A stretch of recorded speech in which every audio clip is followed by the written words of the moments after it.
টানা পঞ্চম শিরোপা জয়ের লক্ষ্যে ঘরের মাঠে দাপুটের সাথে জয় তুলে নিল ম্যানচেস্টার সিটি। আর্লিং হালান্ডের জোড়া গোলে ব্রেন্টফোর্ডকে 2-1 গোলে হারিয়েছে গার্দিওলার দল। ম্যাচের প্রথম মিনিটেই 53,000 দর্শককে স্তব্ধ করে এগিয়ে যায় সফরকারীরা। পিছিয়ে পড়ে ম্যাচে ফেরার জন্য মরিয়া হয়ে পড়ে সিটিজেনরা। 19 মিনিটে হালান্ডের গোলে সমতায় ফিরে টানা 4 বারের ইপিএল চ্যাম্পিয়নরা। এর কয়েক মিনিট পর আবারও হালান্ড ম্যাজিক, 2-0 এগিয়ে যায় সিটি। এই মৌসুমে 4 ম্যাচে 9 গোল নিয়ে টপ স্কোরারের তালিকায় শীর্ষে এই নরওয়েজিয়ান। সেকেন্ড হাফে ব্যবধান বাড়াতে একের পর এক আক্রমণ চালায় সিটি। 75 এবং 80 মিনিটে দুটি সুযোগ তৈরি করলেও গোলরক্ষকের জন্য ব্যবধান বাড়াতে পারেনি সিটি। এই জয়ে 4 ম্যাচে 12 পয়েন্ট নিয়ে টেবিলে শীর্ষে গার্দিওলার দল।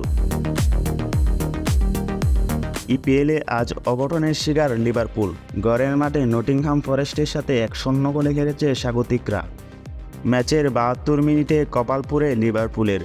এই এক গোল আর শোধ দিতে পারেনি সালাহ লুইস দিয়াজরা। দিনের আরেক ম্যাচে এভারটনকে 3-2 গোলে হারিয়েছে অ্যাস্টন ভিলা।